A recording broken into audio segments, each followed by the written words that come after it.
আমাদের কলেজ স্কোয়ারের মণ্ডপ। এটা কলেজ স্কোয়ারে মণ্ডপ তৈরি হয়েছে, দেখো সুন্দর। রোদ পড়ে এত সুন্দর লাগছে, চকচক করছে একেবারে।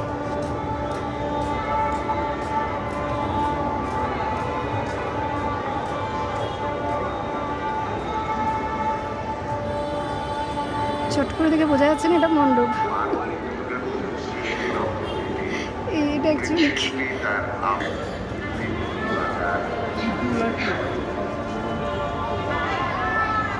কলেজ স্কোয়ারের এত সুন্দর। এইখানে সাঁতার শেখানো হয়।